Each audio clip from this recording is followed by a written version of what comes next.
Welcome to the Books and Music Review Show. And today we have a special guest today who's going to talk about a marvelous, absolutely marvelous true story.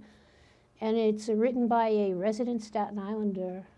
And I have met the author of this book and the subject of this book, and we're going to introduce to you the person who's going to tell you all about the book, Joan. Joan, welcome to the show. Thank you for having me on again. You're welcome. You know, what I'd like to say first about this book is I was living scared as I read it. I put it down several times. It was that scary.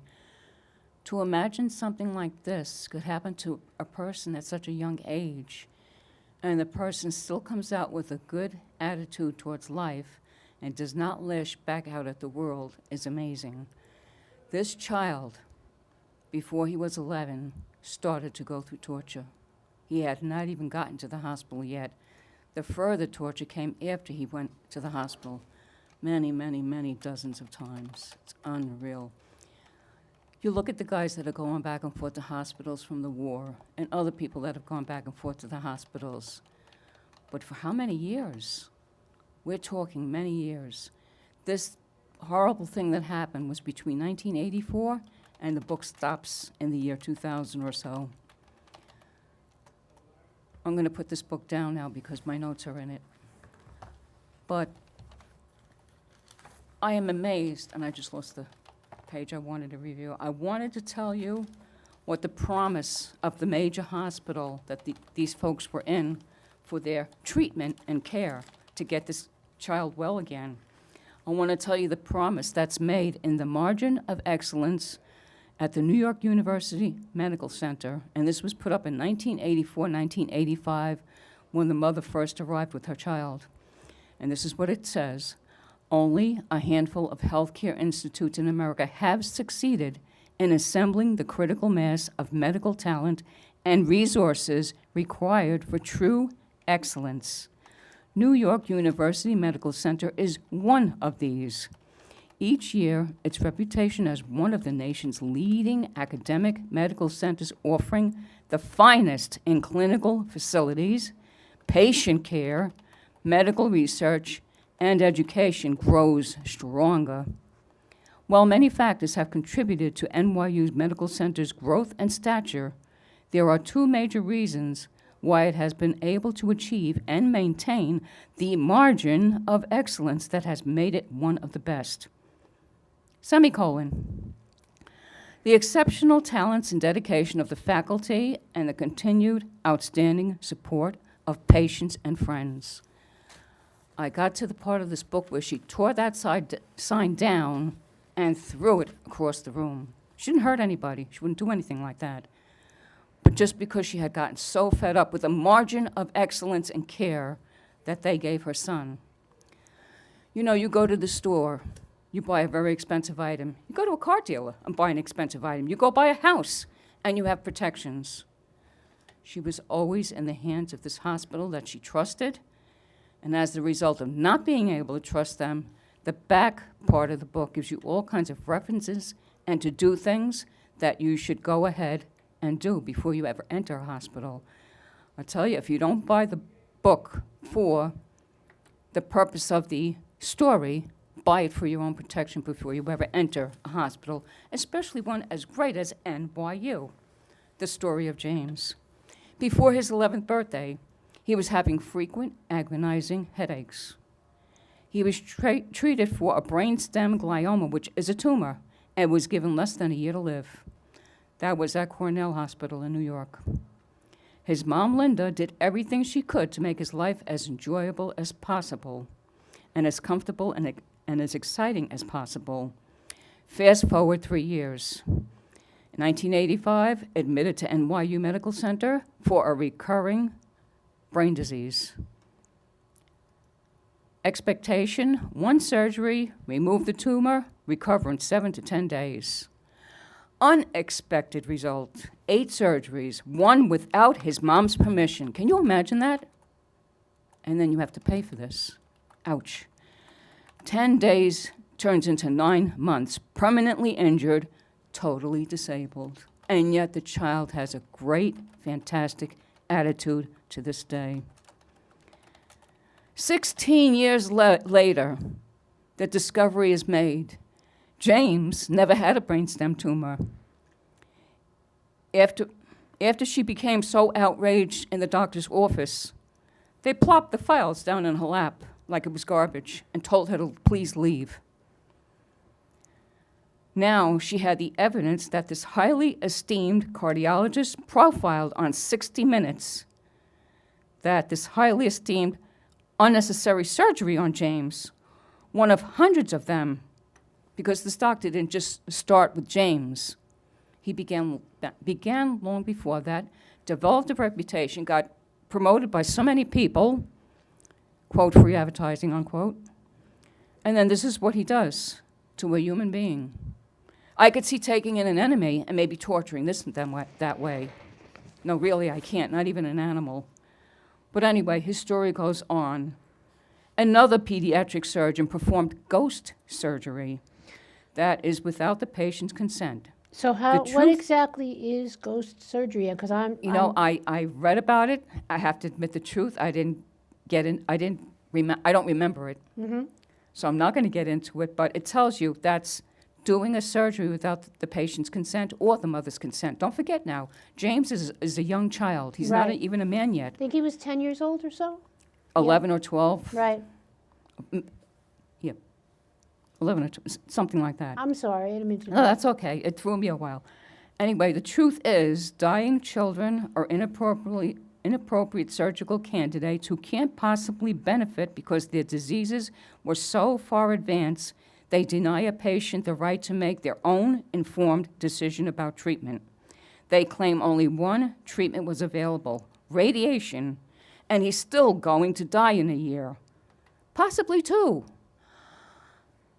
That's not what you call hope. Hope is a lot more than that. Anyway, the radiologist tested him, and it showed arteriovenous malformation. Doesn't say tumor. Only a risk of hemorrhage to treat and cure.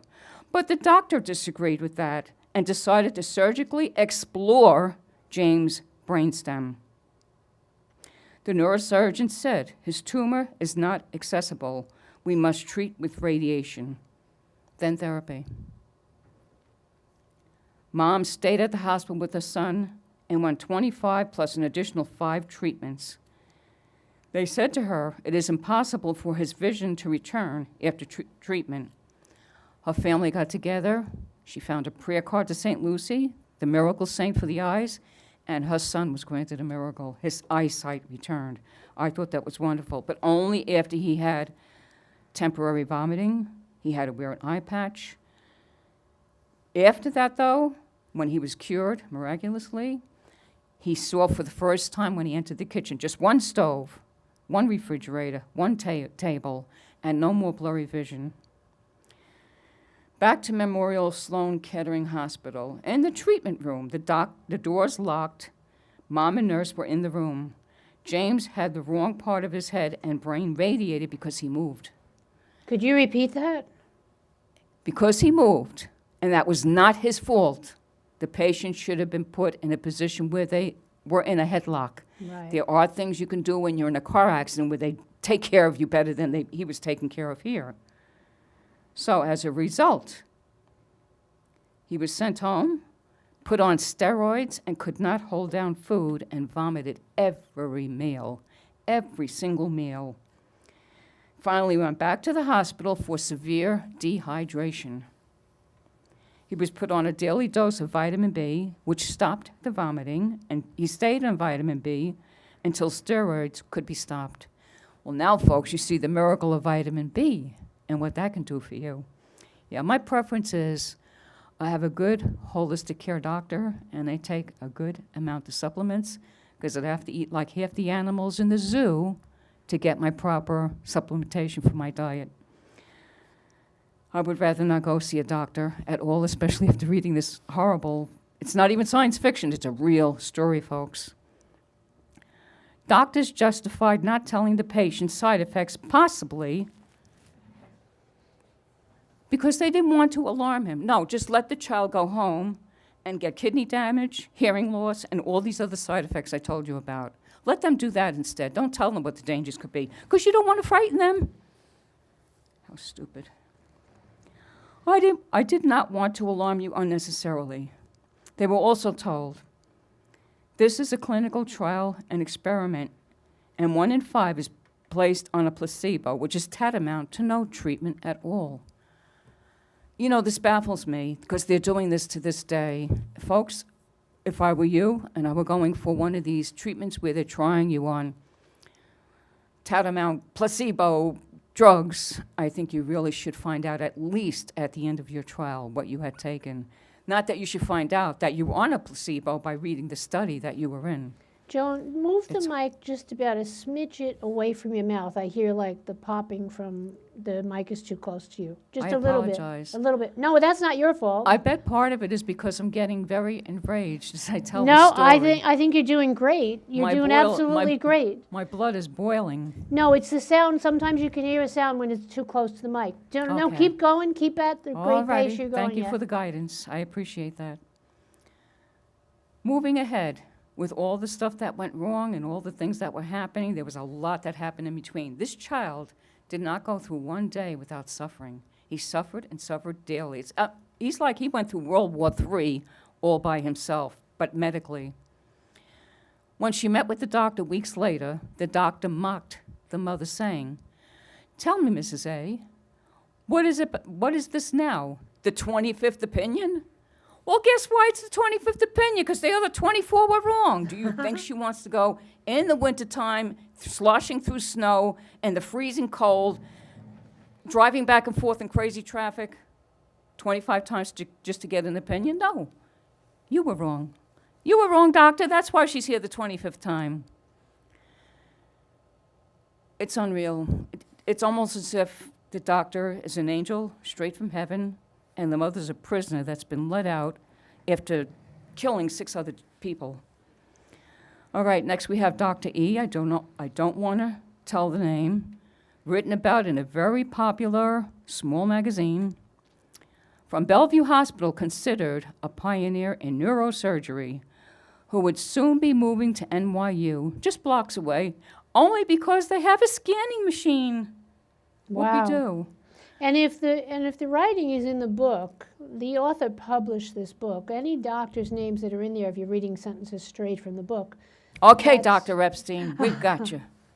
So that And was the from great the book, book is right? Reader's Digest. I use it a lot for referencing stuff. They're Right. very good. Anyway, great. He's going to move. We want to perform this Cavitron ultrasonic surgical aspiration. What does that do? You know, I could not have guessed aspiration. I know. Women that have breast tumors, they first go in to aspirate to see if they could get the fluid out sometimes, because all it is a fatty tumor. So I said, what are they going to do to this kid? It liquefies the tumor and then suctions it out. Oh, I've done it hundreds of times. Overconfident. And then suddenly, without even asking her, do you or don't you? So when do you want this? You know, that's a lot of presumption on the part of the medical field. A lot of presumption. Not good to be that way. Good to be 100% sure that every day of your life is going to go according to your plans. All the doctors, except one doctor, Dr. Peterson, praised Dr. Epstein. This one doctor realized the danger that this doctor had in presuming how great he thought he was. All right. Christmas, James is still now, again, because of all this nonsense done to his brain, is suffering with double vision. He's a toxic, poor balance, causing a drunken gait. So now people that look at him, swaying as he goes down the street with his mom from side to side, think he's drunk. Because don't forget, now he is a teenager. He's been putting up with this for years at a time and going back and forth with all these surgeries that he never needed because he never had a tumor. One of the last things they did was he was left on a breathing machine and on intubation. And intubation, if anybody knows, when you have to be food fed, when they take that tube out of you, you feel like you have a balloon sometimes in your throat with spikes sticking out of it. That's how painful it could be. 2 days after that, he got large doses of steroids, and then it was followed again by fever, head pain, and stomach pain. They found out later by investigating his stomach pain was coming from dry blood inside of his stomach. I forgot to tell you, too. He had necrosis inside of his brain because he had gotten the wrong surgery on the wrong side of the brain. Keep in mind, he never needed the surgery. He had no brain tumor. Now they go and destroy that other half of the brain. I'll tell you, this kid is up for sainthood.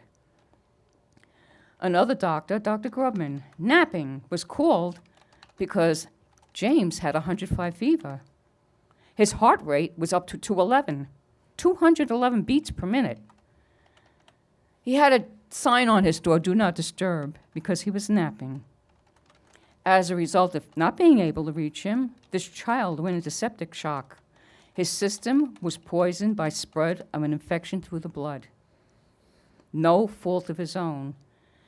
He actually got 106 fever, and he slipped into septic shock. I know people that were doing fine and slipped into septic shock, and they did not come out of it. I know a couple of people that died from septic shock, and these people are in their 30s. Keep in mind, James is still a teenager. In early 1985, James lost half his stomach because of perforated ulcers and unstoppable high fevers.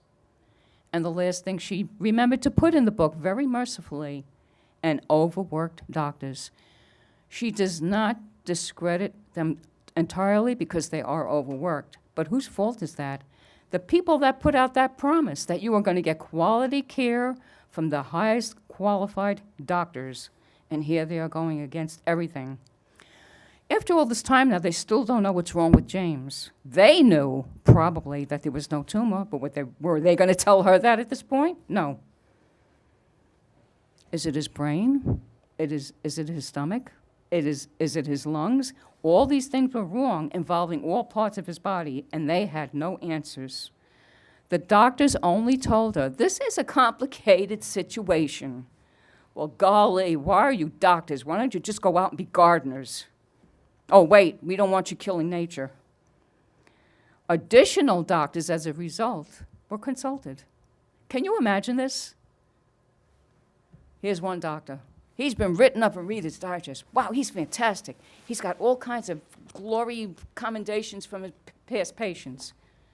And now we get to this point where a few more doctors have to be called in, and a few more doctors have to be called in, and now there's a dozen doctors, and now there's a dozen more. And they still don't know what's wrong. My notes say weeks passed as James suffered. No answers to why it went on and on and on. They poked him. They pricked him. He got needles. He got spinal taps. He was in pain every day. But it wasn't just pain here and there, a half hour here, a half hour there. 9 hours of pain at a time. This kid may as well have been shot in different parts of his body in a ditch with no medical assistance and nobody around, none of his soldiers to comfort him. His mother was there by his side, almost hugging him when he's in bed, to try to calm him, to try to give him some comfort. And she knew she couldn't. It made her feel better. And I think in the very, very back of the little piece of mind that he had left to think with, that they left him, I think he realized she was trying to help him, and that's why she was there. Folks, I have to tell you, this is truly a horror story. I hope and pray none of you ever go what this child went through. The one thing I do want to say is I read the book, and then I read certain parts again, because I did want to give a little synopsis of how I thought about the book. Most of what I told you was facts. I was in the hospital one time, and I was having very simple breast cancer surgery. And I was supposed to be home in 3 days, and lo and behold, on the second day I was there, the drain was put in wrong. As a result, 3 days turned into 6 days. That is nothing compared to this. My husband and my daughter were very worried when they said 6 days, because now they thought, what if it turns into 2 weeks? Now here's a child. You're going to be home within 10 days. You'll be recovering. Everything will be fine.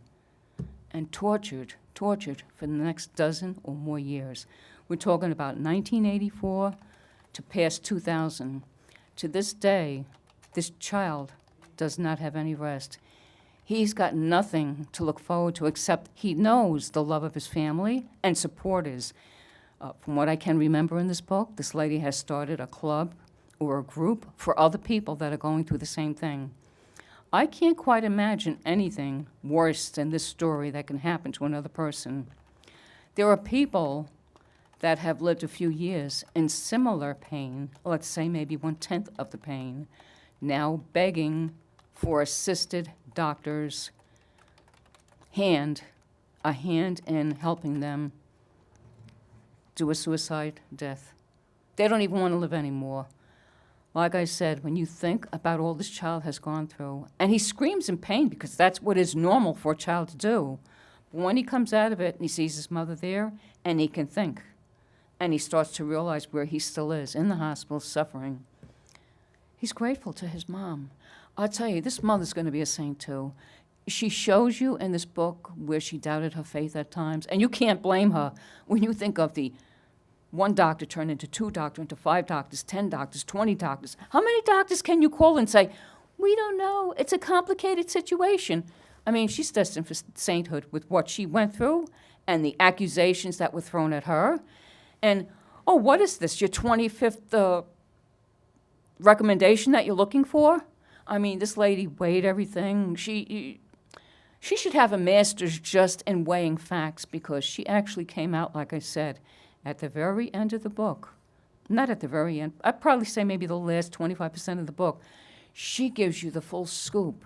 It's happened to me. Don't let it happen to you. Please write all this down. Ask these questions. Question everything. Don't assume that your tired doctor that already worked an 18-hour shift, maybe he slept for 2 hours in a back room somewhere, is now called for another 6-hour surgery. Because I've read horrible things like to get his muscles back in his face after the plastic God forbid, after he went through the surgery and everything became discombobulated within his face. They used, for the first time ever, and I hope they don't ever do this again, they used crazy glue to get his muscles back where they belong. That's one of the horror stories. I don't want to tell you too much, because there's so much in here. You're going to learn, and you're going to read, and you're going to say, this is worse than Murder on Elm Street. I mean, this is really a scary horror story. And can you imagine now? Here's a lady that sued. And rightfully, I think up until this day, these doctors should have to answer for it, because she's got the files. They're in her possession. Now, how about the good stuff? She does include a lot of good things in the book where she tells you how to protect yourself. Well, that's in it. That last situations. 20 to 25% of the book, she's got so much information. You know, she compacted it. You could go out and buy these books, and I've seen them. Is there any one way or 2 ways? Is maybe 1 or 2 suggestions that you could read from the book or that you remember that Well, we could share, and then they could see the rest of it in the book? even before, because I don't remember what I read, but there is plenty in here. There's people like me. I don't have a computer at home, but if you have a computer at home, I don't like to use the phrase, it's up to you. Take the time. Please take the time and research everything. Don't think the doctor has all the answers, because they make mistakes. And And like they- she even said in her merciful way, And maybe get this in the library, too. that's, oh, get it in Ask the your library. librarian for this book. Yeah. Very good. I Go ahead. agree. I'm sorry to interrupt you. No, I'll tell you. This is something that anyone that's going to be a parent should go ahead and get a copy of. And if you can't do that, or you don't want to do that, or you don't want to read a scary story, don't read the first part of the book. Just read the second part. Because like I said, everything is condensed. She gives you addresses. She gives you phone numbers. She gives you www.this. But you have to remember, this is a book from the early 2000s. As a matter of fact, I want to see the copyright page right now. A lot has changed. And there's a lot of other things you can do in addition. Yeah, the copyright on this book is 2007, so keep in mind the book is 11 to 12 years old. That doesn't matter to me, because all the stuff that happened in here, all the terms she used, it's all true. And to me, that was the most important part. When you can get a one-on-one relationship with the person, as Lynn was lucky to do, and you can get them to tell you right into your face, this is what happened. I'm not lying. Here's my files. Look at my files. This is what they did to my son. I don't care what any court has to say, and I'm sorry I'm dissing the justice system. The attorney that represented her was given 3 chances of 90 days each to hand in sufficient paperwork. I know at least on one of those times, he was on vacation, and he left nobody in charge. Because of his carelessness, she never got a penny from this. A lot of the stuff that she's paying for comes out of her own pocket. It's wrong, wrong, wrong. Here's the lady, she should get the maximum amount that would be allowed by lawsuit. And not because she's greedy or she wants anything. Nothing is going to restore her son. If you see the pictures, the photos in this book, it's amazing how he looked before and after. And then when you read the letter, I don't even want to get, this is when I had to put the book down. I cried, literally. He writes a beautiful letter thanking people that have tried to help him. His mother in the hospital helped other people. They were going to keep some child in the hospital unnecessarily. She's dying anyway. She says, look, my advice, you don't have to listen to me because they're doctors. I'm not. But I would take my child home. His quality of life will be so much better. Do you know, she listened to her, took the child home. The child lived just the same amount or more than the hospital would have allowed. She said, we had so much joy with her the last 3 weeks. Thank you, thank you, thank you, Linda, for doing what you did for us. If we had listened only to the doctors and you had never given us your input, it would have been torture here at the hospital for 3 weeks. And not just that, they took good care of her at home. At the hospital, stupid things could have happened, like the big, big puddle of blood on the floor that came out of James's stomach when they intubated him wrongly. That's why half his stomach was perforated. They forced that tube in him like he was a piece of wood, and this was an awl or a hammer or a screwdriver to pound it in him.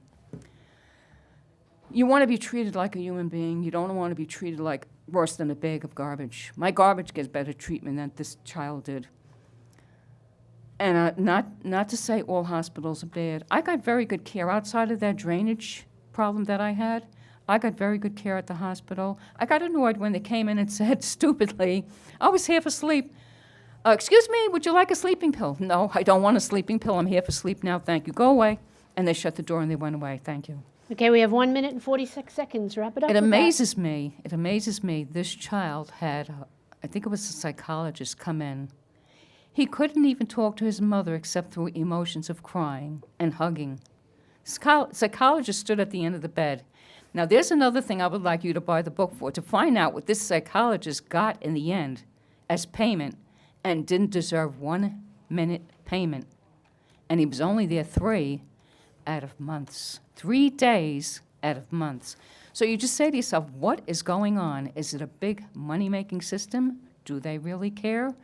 In my case, when I got my surgery many, many, many years ago, dozens of years ago, and I'm thankful I'm cancer-free now, but in my case, I was safe. I was watched over. I felt like there were angels at St. Vincent's. St. Vincent's is closed now.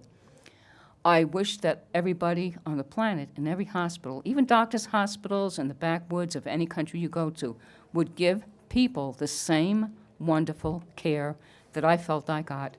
My doctor was Dr. Rooster. God bless him, R-O-U-S-T-A. If he's still living, he was a gigantic help. Not like some of these doctors here. 1 person out of many doctors got it right. The radiologist got it right. 2 other doctors got things right. 27 out of 30 doctors made mistakes and were wrong. Don't let them do that to you.